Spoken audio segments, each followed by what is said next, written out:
Good morning students.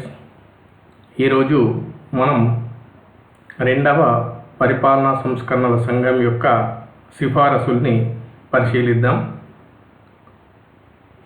భారత ప్రభుత్వం పాలనా సంస్కరణలు తీసుకురావడం కోసం, పాలనలో అవసరమైన మార్పులు చేర్పులు సూచించడం కోసం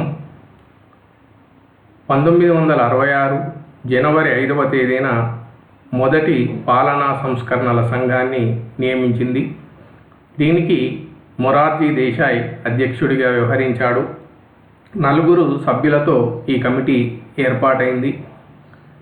మరి 1966లో ఈ కమిషన్ నియమించబడింది. తర్వాత మొరార్జీ దేశాయ్ దేశ ఉప ప్రధానిగా నియమించబడటంతో కె హనుమంతయ్య ఈ మొదటి పాలనా సంస్కరణల సంఘానికి అధ్యక్షుడిగా వ్యవహరించడం జరిగింది. మరి ఈ మొదటి పాలనా సంస్కరణల సంఘం దేశంలో పరిపాలన లోపల అనేక సంస్కరణలకు మార్గనిర్దేశనం చేసింది. ముఖ్యంగా ఒక సమర్థవంతమైనటువంటి సమగ్రమైనటువంటి పబ్లిక్ సర్వీసెస్ను ఏర్పాటు చేయడం కోసం, అదేవిధంగా పాలనలో మార్పులు తీసుకురావడం ద్వారా దేశ సామాజిక ఆర్థిక అభివృద్ధికి తోడ్పడడం కోసం, ప్రభుత్వం నిర్దేశించుకున్న లక్ష్యాల సాధన కోసం అనేక సమర్థవంతమైనటువంటి సలహాలు సూచనలు అందించడం జరిగింది. దాదాపుగా ఇది 20 రిపోర్ట్స్ను సబ్మిట్ చేసింది. ఈ 20 రకాల రిపోర్ట్స్లో సుమారు 580 రికమెండేషన్స్ ఉన్నాయి. ఇక ఆ తర్వాత 2005 ఆగస్టు నెలలో రెండవ పాలనా సంస్కరణల సంఘాన్ని కేంద్ర ప్రభుత్వం నియమించింది. అంటే పరిపాలన లోపల ఒక సమూలమైనటువంటి మార్పులు తీసుకొచ్చి పరిపాలనను ఒక సమర్థవంతమైన సాధనంగా ఎట్లా ఉపయోగించాలా, ప్రజల ఆశయాలు ఎట్లా నెరవేర్చాలా, ప్రజలకు జవాబుదారీగా ఏ విధంగా ఉండాలా అనేటువంటి విషయాల్ని లోతుగా పరిశీలించి సలహాలు సూచనలు ఇవ్వడం కోసం 2005 ఆగస్టులో రెండవ పాలనా సంస్కరణల సంఘం నియమించబడింది. మరి ఈ రెండవ పాలనా సంస్కరణల సంఘానికి అధ్యక్షుడిగా వీరప్ప మొయిలీ వ్యవహరించారు. మరి ఆయన 2009 వరకు ఈ సంఘానికి అధ్యక్షుడిగా వ్యవహరించాడు. తర్వాత తన పదవికి రాజీనామా చేయడంతో వి రామచంద్రన్ తదుపరి అధ్యక్షుడిగా నియమించబడ్డాడు. మరి ఈ రెండవ పాలనా సంస్కరణల సంఘం కూడా లోతుగా అధ్యయనం చేసి పరిపాలనలో తీసుకురావాల్సినటువంటి మార్పులను 15 రిపోర్టుల రూపంలో ప్రభుత్వానికి సమర్పించడం జరిగింది. మరి అందులో నుండి గ్రూప్ ఆఫ్ మినిస్టర్స్ ఒక 11 రిపోర్ట్స్ను యాక్సెప్ట్ కూడా చేయడం జరిగింది. 4 రిపోర్ట్లను సపరేట్గా ఉంచడం జరిగింది. మరి ఈ రెండవ పరిపాలనా సంస్కరణల సంఘం సూచించినటువంటి సిఫారసుల్ని మనం 2 రకాలుగా వర్గీకరణ చేయవచ్చు. ఫస్ట్ వన్ ఏంటి అంటే changes for administrative structures, processes, techniques. అంటే పాలనా నిర్మాణంలో, పాలనా పద్ధతుల్లో, పాలనా శిల్ప పద్ధతుల్లో తీసుకురావాల్సినటువంటి అనేక మార్పులను ఇది సూచించింది. ఇక రెండవది a number of issues to be examined by government for implementation of suggested changes need strong political will and sustained political guidance at the highest level. అంటే కేంద్ర స్థాయిలో తీసుకురావాల్సినటువంటి మార్పులు చేర్పులు, రాజకీయ సుస్థిరత, ఇలాంటి అనేక అంశాలపైన మరి ఇది అనేక సలహాలు సూచనలు అందించింది. అంటే ఒకటి అడ్మినిస్ట్రేటివ్ స్ట్రక్చర్ను చేంజ్ చేయాలి, ప్రాసెస్ను చేంజ్ చేయాలని చెప్పింది. రెండవది ఈ వ్యవస్థలో ఉన్నటువంటి అనేక లోపాలని ఎత్తి చూపిస్తూ ఆ లోపాలన్నింటినీ సవరించి మరి ఒక పటిష్టవంతమైనటువంటి రాజకీయ వ్యవస్థను, పటిష్టమైనటువంటి పాలనా వ్యవస్థను నిర్మించాలని చెప్పేసి ఈ సంఘం సిఫారసు చేయడం జరిగింది. ఇక మనం కొన్ని ముఖ్యమైనటువంటి సంస్కరణల్ని పరిశీలిస్తే ఇటీవలి కాలంలో 1976 అంటే మొదటి పాలనా సంస్కరణల సంఘం తర్వాత 1976లో కొఠారి కమిషన్ కూడా నియమించబడింది. ఇది కూడా పాలనా సంస్కరణల్లో ఒక ప్రధాన ఘట్టంగా మనం చెప్పుకోవచ్చు. మరి ఈ కొఠారి కమిషన్ 1979 నుంచి అఖిల భారత సర్వీసులకు, కేంద్ర సర్వీసులకు ఒకే ఉమ్మడి పరీక్షను 2 భాగాలుగా నిర్వహించడం జరుగుతూ ఉంది దీని సిఫారసుల ఆధారంగా. అంతేకాకుండా ఆడిట్ వ్యవస్థ నుంచి అకౌంటింగ్ విభాగాన్ని దశల వారీగా వేరు చేయాలి అని కూడా ఇది సిఫారసు చేయడం జరిగింది. మరి దీని ద్వారా కంట్రోలర్ అండ్ ఆడిటర్ జనరల్ యొక్క కార్యభారం తగ్గి ఆడిట్ పైనే శ్రద్ధ వహించడానికి వీలు కలిగింది అని చెప్పవచ్చు. అంతేకాకుండా 1977లో జనతా ప్రభుత్వం మరి దేశంలో పోలీసు పరిపాలనను రివ్యూ చేసి పోలీసు వ్యవస్థను మెరుగుపరచడం కోసం ధర్మవీర అధ్యక్షతన ఒక పోలీస్ కమిషన్ ఏర్పాటు చేసింది. మరి ఈ కమిషన్ 500కు పైగా సిఫారసులు గల ఒక నివేదికను 1981లో ప్రభుత్వానికి సమర్పించింది. అంతేకాకుండా 1981లో కేంద్ర ప్రభుత్వం కే ఝా అధ్యక్షతన ఆర్థిక సంస్కరణల కమిషన్ ఏర్పాటు చేసింది. మరి ఇది పన్నుల యొక్క పరిపాలనా విధానాన్ని హేతుబద్ధం చేసి ఆర్థిక పాలనను మెరుగుపరచడానికి ఎన్నో సంస్కరణల్ని సూచించింది. అంతేకాకుండా 1985లో కేంద్ర ప్రభుత్వం కేంద్ర పాలనా ట్రిబ్యునల్ను ఏర్పాటు చేసింది. ముఖ్యంగా ఉద్యోగుల కొరకు, ఉద్యోగులకు సంబంధించినటువంటి భర్తీ, పదోన్నతి, బదిలీ వంటి ఉద్యోగ సంబంధమైన విషయాలపై మరి కేంద్ర ప్రభుత్వ ఉద్యోగుల యొక్క ఫిర్యాదులు, వారి సమస్యలు, వారి క్లేశాలను పరిశీలించి తీర్పు ఇవ్వడం కోసం ఇది ఏర్పాటు చేయబడింది. ఇక అలాగే 1983లో రంజిత్ సింగ్ సర్కారియా అధ్యక్షతన ఒక సర్కారియా కమిషన్ను మరి నియమించడం జరిగింది. మరి కేంద్ర రాష్ట్ర సంబంధాల్లో ఇది అనేక మార్పులను సూచించింది. అన్ని రాష్ట్ర ప్రభుత్వాలను, రాజకీయ పార్టీలను, రాజ్యాంగ నిపుణుల్ని, అనేక మంది మేధావుల్ని సంప్రదించి మరి ఈ సర్కారియా కమిషన్ కూడా 247 సిఫారసులతో 1579 పేజీల నివేదికను ప్రభుత్వానికి సమర్పించింది. ఇలా మనం మొదటి పాలనా సంస్కరణల సంఘం నుండి ఇప్పటి వరకు అనేక పాలనా సంస్కరణల కోసం సంఘాలను, కమిషన్లను నియమించడం జరిగింది. మరి దాంట్లో భాగంగానే ఇంకా మరిన్ని పాలనా సంస్కరణల్ని సిఫారసు చేయడం కోసం మనం ఇందాకే చెప్పుకున్నట్టు 2005లో కర్ణాటక మాజీ ముఖ్యమంత్రి అయినటువంటి శ్రీ వీరప్ప మొయిలీ అధ్యక్షతన ఈ సెకండ్ ఏఆర్సి 2వ పాలనా సంస్కరణల సంఘాన్ని ఏర్పాటు చేయడం జరిగింది. మరి దీంట్లో వీరప్ప మొయిలీ అధ్యక్షుడు, జయప్రకాష్ నారాయణ సభ్యుడిగా, శ్రీ ఖల్రో సభ్యుడిగా, వి రామచంద్రన్ సభ్యుడిగా, డాక్టర్ ఏపీ ముఖర్జీ సభ్యుడిగా, శ్రీమతి వినీతారాయ్ దీనికి మెంబర్ సెక్రటరీగా వ్యవహరించారు అని చెప్పవచ్చు. ఈ విధంగా 6 సభ్యులతో మరి ఈ కమిషన్ ఏర్పాటు చేయడం జరిగింది. ఈ 2వ పాలనా సంస్కరణల సంఘం ప్రధానంగా 15 నివేదికలుగా తన సిఫారసుల్ని పొందుపరిచింది. అవేమిటో మనం ఒక్కొక్కటి చూద్దాం. 1వది సమాచార హక్కు సుపరిపాలన, దీనిపైన తన నివేదిక సమర్పించింది.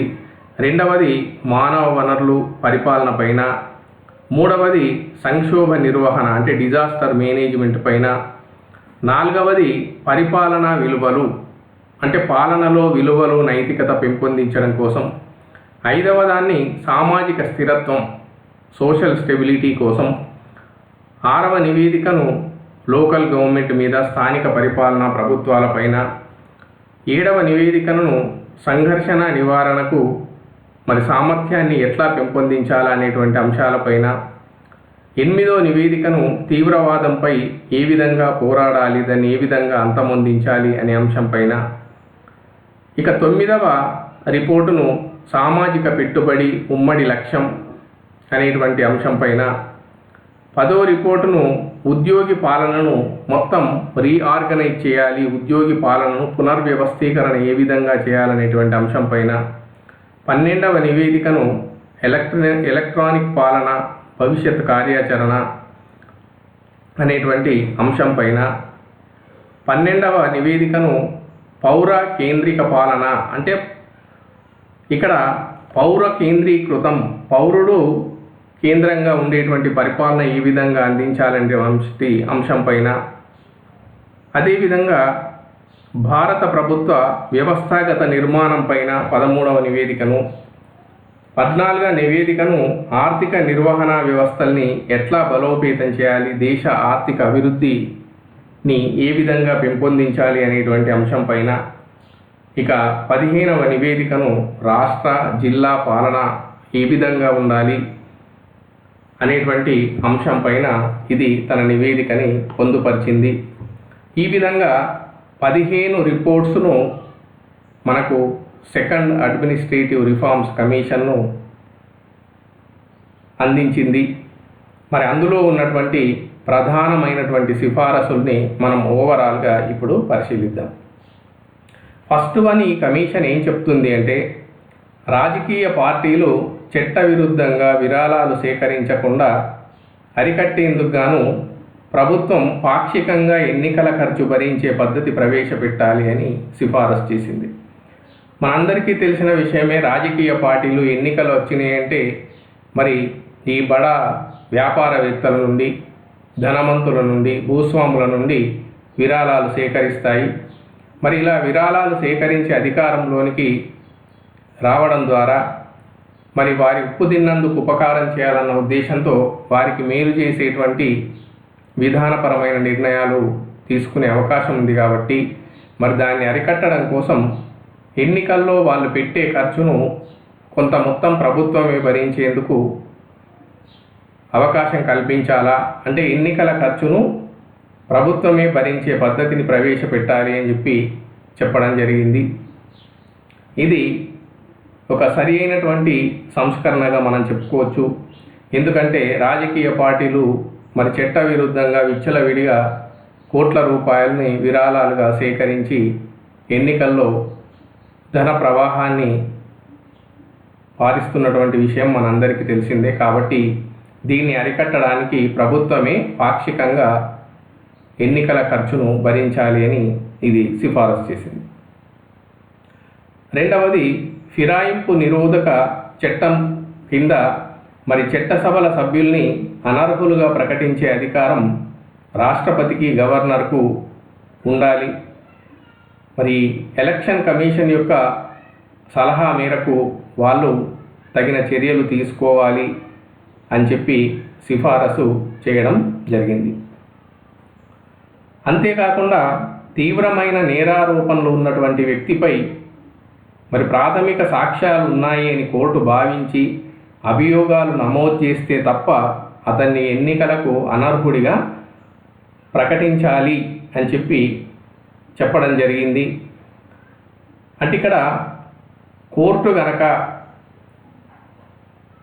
ప్రాథమిక సాక్ష్యాలు ఉన్నాయి, అతడు తీవ్రమైన ఆరోపణలు చేసిండు అని గనక అభియోగాలు నమోదు అయితే అతన్ని ఎన్నికల్లో పోటీ చేయడానికి వీలు లేకుండా చేయాలి అని చెప్పడం జరిగింది.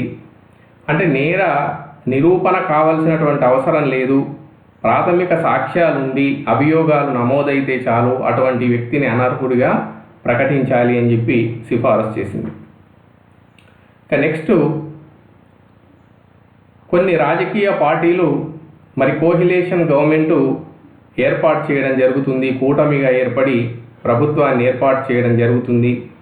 మరి అలాంటి కూటముగా ఏర్పడినటువంటి రాజకీయ పార్టీలన్నీ కూడా ఒక కనీస ఉమ్మడి కార్యక్రమాన్ని ఎన్నికలకు ముందు కానీ తర్వాత కానీ స్పష్టంగా ప్రజల ముందు ఒక కామన్ మినిమం ప్రోగ్రామ్ను ఉంచాలి అని ఇది సిఫారసు చేసింది. ఒకవేళ సంకీర్ణం నుండి ఏ పార్టీ అయినా ఏ సభ్యుడైనా వైదొలిగి ఇతర పార్టీలతో జత కడితే అతడి సభ్యత్వాన్ని రద్దు చేసి తాజాగా అతడు ప్రజా తీర్పును కోరే విధంగా చట్ట సవరణ చేయాలి అని కూడా సిఫారసు చేయడం జరిగింది. అంతేకాకుండా మరి ప్రధాన ఎన్నికల కమిషనర్ ఇతర కమిషనర్ల నియామకం కోసం ప్రధానమంత్రి ఆధ్వర్యంలో ఒక ప్రత్యేక కమిటీ ఉండాలా, మరి ఈ కమిటీయే ఎన్నికల కమిషనర్లను నియమించాలి అని చెప్పి సిఫారసు చేయడం జరిగింది. మరి ఈ కమిటీ లోపల లోక్సభ స్పీకర్, ప్రధాన ప్రతిపక్ష నాయకుడు, రాజ్యసభ యొక్క ఉపాధ్యక్షుడు ఇందులో సభ్యులుగా ఉండాలి.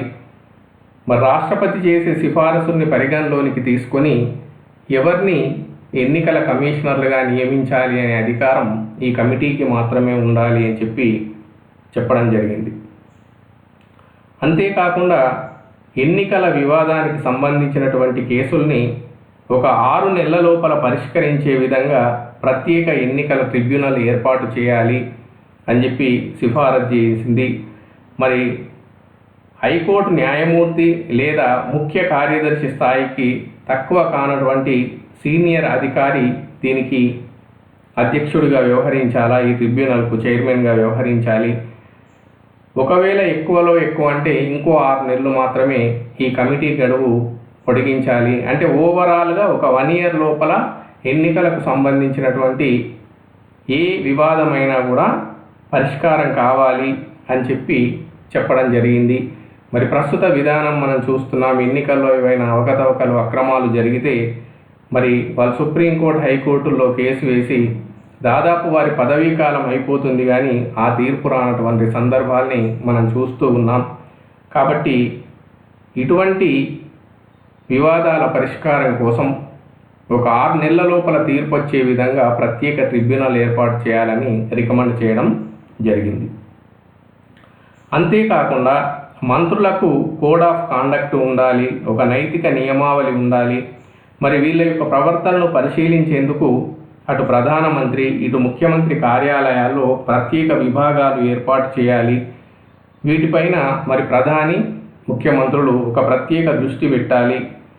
ఒకవేళ ఏవైనా ఉల్లంఘనలకు పాల్పడిన మంత్రులుంటే వారిపైన తగిన చర్యలు తీసుకొని ఆ నివేదికను చట్టసభకు సమర్పించడంతో పాటు ప్రజల ముందు కూడా ఆ నివేదికను ఉంచాలి అని చెప్పడం జరిగింది.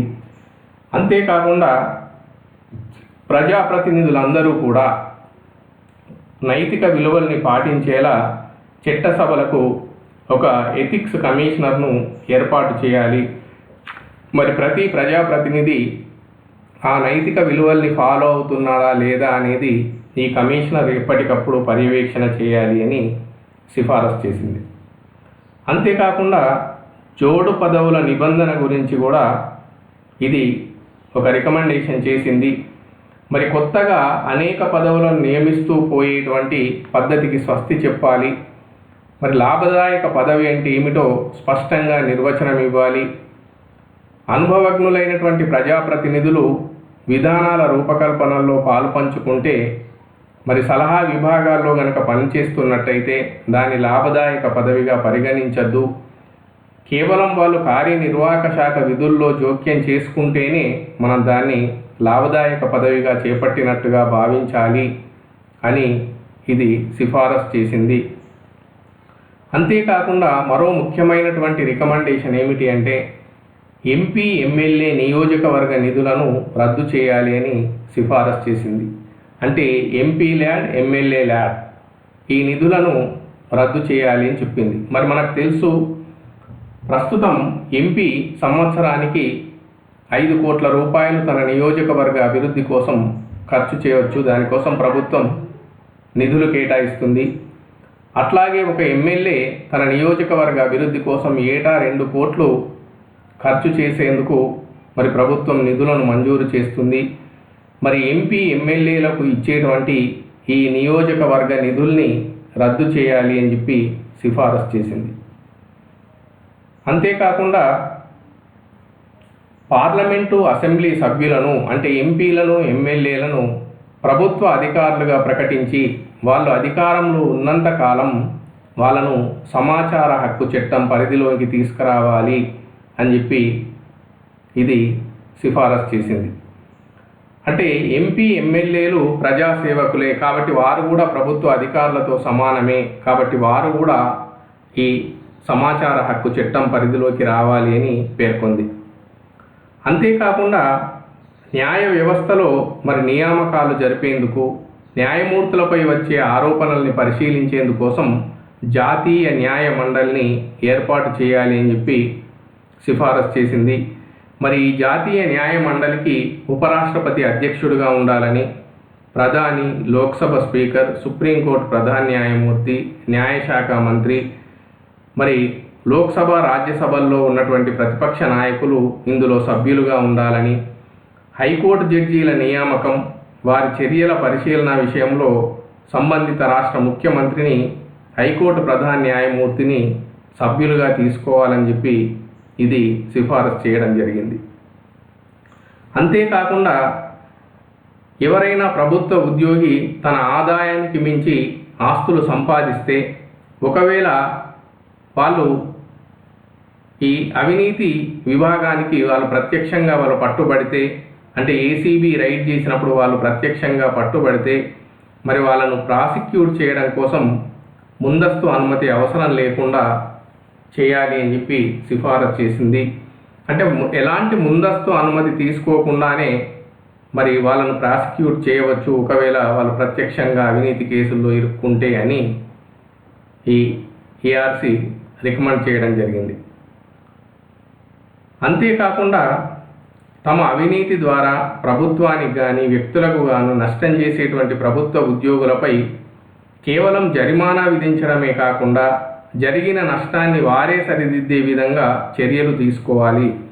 ఒకవేళ ఏ ప్రభుత్వ ఉద్యోగి అయినా ఒక వ్యక్తికి కానీ ప్రభుత్వానికి కానీ తన అవినీతి ద్వారా నష్టం చేస్తే, ఆ ఎంతైతే డ్యామేజ్ చేసిందో, ఎంతైతే అవినీతికి పాల్పడ్డాడో ఆ సొమ్మును మొత్తం ఆయన నుండే రికవరీ చేసే విధంగా చర్యలు తీసుకోవాలి.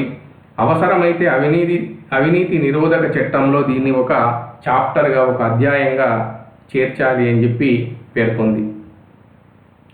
అంతేకాకుండా మరి ప్రభుత్వ నిధులు పొందేటువంటి ప్రభుత్వేతర సంస్థలు కానీ ప్రైవేటు విభాగాలు కూడా అవినీతి నిరోధక చట్టం పరిధిలోనికి తీసుకురావాలి. ఎందుకంటే ప్రభుత్వ సహాయం పొందేటువంటి ఏ సంస్థ అయినా సరే అది కూడా అవినీతి నిరోధక చట్టం పరిధిలోకి రావాలి అని పేర్కొంది.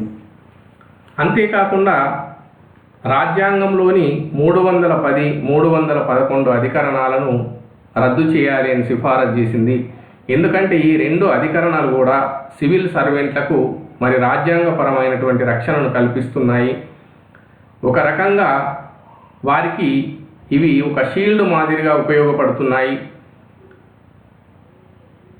కాబట్టి వారికి కల్పించేటువంటి ఈ ప్రత్యేక రక్షణ కల్పించేటువంటి ఈ 310, 311 ఆర్టికల్స్ను రద్దు చేయాలి అని రికమెండ్ చేయడం జరిగింది. అంతేకాకుండా లోక్పాల్ గురించి పేర్కొంటూ ప్రధానమంత్రి మినహా మిగిలిన కేంద్ర మంత్రులు, ఆ స్థాయి పదవుల్లో ఉన్నటువంటి వ్యక్తులు, పార్లమెంటు సభ్యులు, రాష్ట్రాల ముఖ్యమంత్రులు వీళ్ళందరినీ కూడా లోక్పాల్ పరిధిలోనికి తేవాలి. తప్పు చేసినప్పుడు వారు కూడా శిక్ష అనుభవించేలా చూడాలి అని చెప్పి పేర్కొంది. మరి సుప్రీంకోర్టు ప్రస్తుత లేదా మాజీ న్యాయమూర్తిని లోక్పాల్గా నియమించాలని, ఈ లోక్పాల్ కాల పరిమితి 3 ఏళ్లుగా ఉండాలని చెప్పేసి ఇది సిఫారసు చేసింది. మరి ప్రముఖ న్యాయ కోవిదుని కేంద్ర విజిలెన్స్ కమిషనర్ను ఇందులో ఎక్స్ అఫీషియో సభ్యులుగా నియమించాలని కూడా సిఫారసు చేయడం జరిగింది. ఇక నెక్స్ట్, ప్రభుత్వాలు గనక తప్పుడు లెక్కలు చూపితే వాటిని మరి సామాన్య పౌరులు కానీ లేదా పౌర సంఘాలు కానీ చట్టబద్ధంగా సవాలు చేసేలా అమెరికా తరహాలో ఫాల్స్ క్లెయిమ్ యాక్టును తీసుకురావాలి అని చెప్పి చెప్పడం జరిగింది. ఒకవేళ తప్పు కోర్టులో రుజువైతే అందులకు బాధ్యులైనటువంటి వ్యక్తి కానీ సంస్థ నుంచి కానీ జరిగినటువంటి నష్టానికి 5 రెట్లు జరిమానా విధించే విధంగా చట్టం చేయాలి అని, ఒకవేళ ఎవరైతే ఆ నిజాన్ని నిరూపిస్తారో ఆ వ్యక్తికి అందులో నుంచి కొంత మొత్తాన్ని నగదు ప్రోత్సాహకంగా ఇవ్వాలని కూడా ఈ ఏఆర్సి రికమెండ్ చేయడం జరిగింది. కాబట్టి ప్రభుత్వం తప్పుడు లెక్కలు చూపితే మరి ఆ లెక్కలు చూపినటువంటి వ్యక్తి లేదా సంస్థనే ఆ తప్పుడుకు బాధ్యత వహించాలా, దానికోసం 5 రెట్ల జరిమానా విధించాలి అని చెప్పి పేర్కొనడం జరిగింది. ఇక నెక్స్ట్, మరి వ్యక్తులు సంస్థలపై వచ్చేటువంటి ఆరోపణలు కానీ ఫిర్యాదులను కానీ బహిరంగపరిచే ముందు ప్రసార మాధ్యమాలు తగిన పరిశీలన జరిపేలా నియమావళిని రూపొందించాలా. అంటే ఈ ఎలక్ట్రానిక్ మీడియా అనేది స్వీయ నియంత్రణ పాటించాలి. మరి అందులో నిజముందా లేదా, వాస్తవమా కాదా అని కొంత పరిశీలన చేసినాకనే ఆ వార్తను ప్రసారం చేయాలి అని చెప్పి చెప్పడం జరిగింది.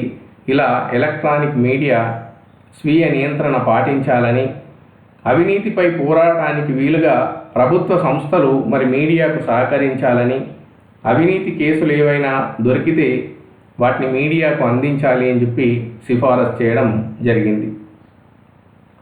అంతేకాకుండా ఎంపీలను ఏ పరిస్థితుల్లో సభ నుంచి బహిష్కరించవచ్చో తెలియజేస్తూ సమగ్రంగా ఒక చట్టాన్ని రూపొందించాలా అని పేర్కొంది. అంతేకాకుండా అవినీతి అంటే ఏంటో సమగ్రంగా నిర్వచించాలా. మరి ప్రజల యొక్క ధనాన్ని దోచుకోవడం, అధికారాన్ని దుర్వినియోగం చేయడం, న్యాయాన్ని అడ్డుకోవడం, ఇటువంటి వాటిని కూడా అవినీతిగానే పరిగణించాలి అని చెప్పి సిఫారసు చేసింది. ఒక ఉద్యోగి అవినీతి వల్ల ప్రభుత్వానికి నష్టం వాటిల్లితే దానిని కుమ్మక్కు అవినీతిగా పేర్కొనాలి అని సిఫారసు చేసింది. నెక్స్ట్, చట్టసభల్లో మరి ప్రవర్తనకు సంబంధించి ఎంపీ లేదా ఎమ్మెల్యేను కోర్టులు శిక్షించడానికి ప్రస్తుతం వీల్లేదు. అయితే అవినీతి విషయంలో మాత్రం ఇలాంటి మినహాయింపులు ఉండరాదు అని చెప్పి ఈ ఏఆర్సి రికమెండ్ చేయడం జరిగింది. అంతేకాకుండా వివిధ రంగాల్లో గుత్తాధిపత్యానికి గట్టి పోటీతత్వాన్ని పెంపొందించేందుకోసం మరి అన్ని మంత్రిత్వ శాఖల్లోనూ తక్షణ చర్యలు తీసుకోవాలి అని చెప్పేసి సిఫారసు చేయడం జరిగింది. అంతేకాకుండా అన్ని ప్రభుత్వ శాఖల్లో సంస్థల్లో ట్రాన్స్పరెన్సీ అంటే పారదర్శకత పెంపొందించడం కోసం మరి ఐటీని బాగా వినియోగించాలి, ఇన్ఫర్మేషన్ టెక్నాలజీని బాగా వాడుకోవాలి అని చెప్పి సిఫారసు చేయడం జరిగింది. అంతేకాకుండా ప్రభుత్వంలో ఉన్నటువంటి అన్ని శాఖలు కూడా ప్రజల నుంచి ఆన్లైన్లో ఫిర్యాదులు స్వీకరించి మరి వాటిని క్రమం తప్పకుండా పరిశీలించి ఆ సమస్యల పరిష్కారానికి అన్ని విభాగాలు అన్ని శాఖలు కృషి చేయాలని చెప్పేసి సిఫారసు చేయడం జరిగింది.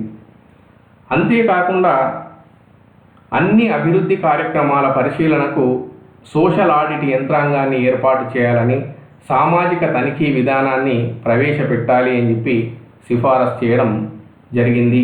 మరి సోషల్ ఆడిట్ అనేది చాలా ఉపయుక్తకరమైన సాధనం అని చెప్పచ్చు. దీంతో మరి ఎక్కడ అక్రమాలు జరిగినా అవినీతి జరిగినా మరి ఈ సోషల్ ఆడిట్ ద్వారా అది బహిర్గతం అవుతుంది అని చెప్పి మనం చెప్పుకోవచ్చు. అంతేకాకుండా అన్ని వృత్తులకు సమగ్రమైనటువంటి ఒక కోడ్ ఆఫ్ కాండక్ట్ను రూపొందించాలి. మరి కోడ్ ఆఫ్ కాండక్ట్కు చట్టబద్ధత కల్పించాలి. మరి ప్రతి వృత్తికి కోడ్ ఆఫ్ కాండక్ట్ అనేది ఉండాలి. ఆ వృత్తిలో పనిచేసేటువంటి వ్యక్తులు తప్పకుండా ఆ కోడ్ ఆఫ్ కాండక్ట్ ఫాలో కావాలి. ఒకవేళ ఎవరైనా ఫాలో కాకుంటే వారి మీద తగిన చర్యలు తీసుకోవాలని చెప్పేసి సిఫారసు చేయడం జరిగింది. అంతేకాకుండా అవినీతి కేసులను నిర్ణీత గడువులోగా పరిష్కరించాలని, నేర స్మృతిలో ఇందుకు అవసరమైనటువంటి సవరణలు తీసుకురావాలని కూడా ఈ కమిటీ సిఫారసు చేయడం జరిగింది. అంతేకాకుండా ఉద్యోగులు బినామీ పేర్ల మీద ఆస్తులు బదలాయించకుండా మరి బినామీ వ్యవహారాల నిరోధక చట్టం 1988ను పటిష్ట అమలుకు తగిన చర్యలు తీసుకోవాలి అని చెప్పి ఈ సంఘం సూచించింది. కాబట్టి ఈ బినామీ వ్యవహారాల నిరోధక చట్టం 1988ను సవరించాలి, దాన్ని ఇంకా పటిష్టం చేయాలి అని చెప్పి పేర్కొన్నది. అంతేకాకుండా 10 కోట్ల రూపాయలకు మించిన డబ్బుతో ముడిపడినటువంటి అంశాలను తీవ్రమైన ఆర్థిక నేరాలుగా పరిగణించాలని, ఇలాంటి కేసుల్ని అత్యున్నత ఆర్థిక నిపుణులతో విచారణ జరిపించేందుకు గాను సీరియస్ ఫ్రాడ్ ఆఫీసును ఏర్పాటు చేయాలని చెప్పి పేర్కొంది. మరి దీన్ని క్యాబినెట్ కార్యదర్శికి అనుసంధానం చేయాలా, మిత్రా కమిటీ ఏవైతే సూచనలు చేసిందో ఆ సూచనలన్నింటినీ పాటించాలా, మరి దానికి సంబంధించిన అధికారాలన్నీ కూడా ఈ సీరియస్ ఫ్రాడ్ ఆఫీస్కు కల్పించాలి అని చెప్పి ఇది రికమెండ్ చేయడం జరిగింది. కాబట్టి 10 కోట్ల రూపాయల పైన ఏమైనా ఆర్థిక నేరాలు జరిగితే దాన్ని తీవ్రమైన ఆర్థిక నేరంగా పరిగణించి మరి ఆర్థిక నిపుణులతోనే దాన్ని విచారణ చేయడం కోసం ప్రత్యేకంగా ఒక సీరియస్ ఫ్రాడ్ ఆఫీస్ ఏర్పాటు చేసి దీన్ని క్యాబినెట్ కార్యదర్శికి అనుసంధానం చేయాలి అని చెప్పి చెప్పడం జరిగింది. ఇక చివరగా అవినీతి సంబంధ కేసుల విచారణను పర్యవేక్షించే అధికారాల్ని మరి విజిలెన్స్ కమిషన్ లేదా లోకాయుక్తలకు కట్టబెట్టాలి అని చెప్పి ఈ సంఘం సిఫారసు చేసింది. ఇలా 2వ పరిపాలనా సంస్కరణల సంఘం అనేక సంస్కరణల్ని, అనేక సలహాల్ని, అనేక సూచనల్ని చేసింది. ముఖ్యంగా ప్రభుత్వం పటిష్టంగా వ్యవహరించడం కోసం, ఒక పటిష్టమైన ప్రభుత్వ యంత్రాంగం కోసం ప్రభుత్వంలో తీసుకురావాల్సినటువంటి మార్పులు, పాలనా వ్యవస్థల్లో తీసుకురావాల్సినటువంటి పద్ధతులు, ఇవన్నీ కూడా సూచిస్తూనే మరి వ్యవస్థలో ఉన్నటువంటి అనేక లోపాలని సవరించి మరి ప్రభుత్వం ప్రజా జీవనానికి తోడ్పడే ఒక సాధనంగా తీర్చిదిద్దబడాలని చెప్పేసి ఈ 2వ పరిపాలనా సంస్కరణల సంఘం అనేక సలహాలు, సూచనలు చేసింది. దీంతో ఈ లెసన్ కంప్లీట్ అయింది. తిరిగి నెక్స్ట్ క్లాస్లో కలుద్దాం. బాయ్. Thank you.